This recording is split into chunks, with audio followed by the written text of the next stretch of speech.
Hello everyone, Crow here, and this is the first in the series of videos where I'll be answering the questions that were asked in my 500 subscriber giveaway. For that giveaway to enter, you had to ask me a question. So I will be answering all those questions now. I have no idea how long these are going to be, but I will divide them up into the 10 minutes allowed by YouTube, and I will just be posting one section of questions a day. Also, I will be answering the questions that were given in video responses first, and then the ones that were entered into comments or PM to me. And I will be answering them in the order that they were received. Video responses first, and then the text comments. So let's start with the first question. The first question was asked by Potato Guy. So, what's your question? What would be your favorite video game released in 2010 so far? That's kind of a difficult question to answer because I've been kind of switching through a lot of games that were released this year because I want to play them all. There's Sonic and Sega and Sonic All-Stars Racing. There's Mod Nation Racers, Split Second, Bayonetta, Dante's Inferno. But I think I'm going to have to go with Super Mario Galaxy 2 just because I keep going back to that one more than the other ones. All right, so next question is, actually, I think the Stig has more than one question for me. So take it away, the Stig. The first question is, how long have you been a proper collector? Okay, well, I guess what he means by proper collector is that, I'm taking care of, I'm getting the games, and I want them to be in good condition, and, with the box and the manual. I don't do that for all the games. Like, for example, NES games and Super Nintendo games. I don't care if they have the box or the manual even, mainly because I like to have just a cartridge to play them. But there are, Genesis games I do want the box and the manual. I'm slowly transitioning into this collector that wants everything complete. But then again, I do want to play the game, so as long as I have the cartridge, I don't really care. Like, Chrono Trigger. I have Chrono Trigger, but I don't care that I don't have the box for it.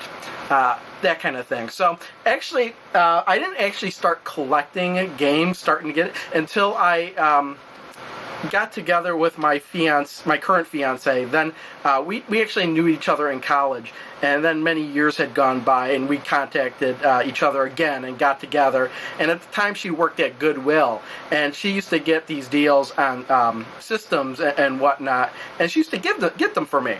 And as I started getting more and more, the more I would, clean the systems, just like to have everything in proper working order and, looking as nice as I can get it to look. So how long? I would say since around 2006, so maybe about 4 years. And your second question? My second question is, out of all your collection, what is your favorite item?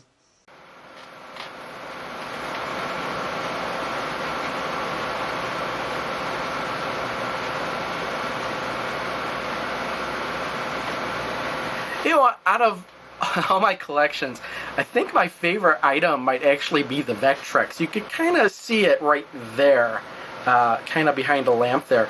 And it's kind of funny because I actually don't have any proper games for it. I never bought I haven't bought a game for the Vectrex yet, and mainly because if I do buy a game for the Vectrex, I'd want an overlay along with the cartridge and, the box probably. And every time I see that in a store, they're charging more than I actually want to pay for it. And if you're asking, well, if you don't have any games for the Vectrex, why do you like it? And actually some time ago I put those videos up of the Vectrex, and I actually have a multi-cart with all the Vectrex games in it, and the some home-brewed games on it. And it works, great. The only downside is that I have no overlays for it.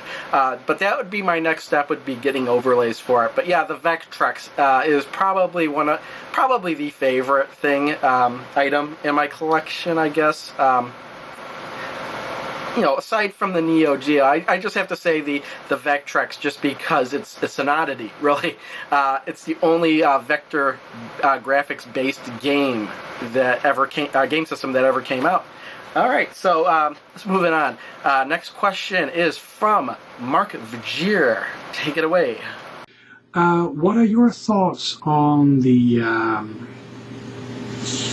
dual analog shoot 'em up games? Actually, you have since you have these controllers, like the huge, humongous original Xbox controller with the dual analog sticks. You have a lot of games that feature that, like Geometry Wars. And what are your thoughts on this dual action shooting game? I mean, a bit like the Robotron game. I think that was one of the first that actually had a similar control scheme. What are your thoughts on it? I mean, is it a great addition to the shmups? Are they different? Is it a distinct group? Are they all similar? Are they the same? What are your thoughts about them? Do you like them? Do you like Geometry Wars? I would love to hear your thoughts about that specific genre of shoot 'em ups. Of course, with first-person shooters, you also use the two controls, one to look around and the other one to move. But the specific 2D, 3D type of overhead shmups. What are your thoughts on them? Do you like them? Don't you like them? What do you think about the variation in the gameplay? Are there any specific very nice games that you would recommend? Would love to hear your thoughts about them. Wow, Mark, that was a really long question. But I will say that I really do like the dual analog. Not the dual analog. It's not necessarily dual analog, but dual joysticks for shooting, like in Robotron 2084.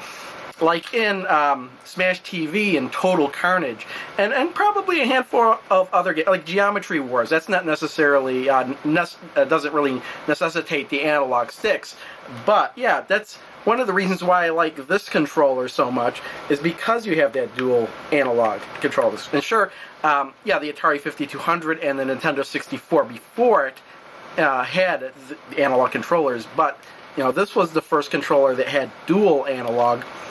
And so then the Xbox 360 has it. Even the classic controller on the Wii has it. The GameCube kind of had it, but kind of not. It was kind of awkward. So and those overhead shooting games, I love them. I love them more than a normal shooter, because you can walk in one direction and shoot in another, and it's effortless once you get used to it. So it makes games like Robotron 2084 and Smash TV, Geometry Wars, a whole lot more accessible, because you can be running in one direction while firing in the other, and I just love that concept. And you're asking for games I could recommend. Any of those games are great. You got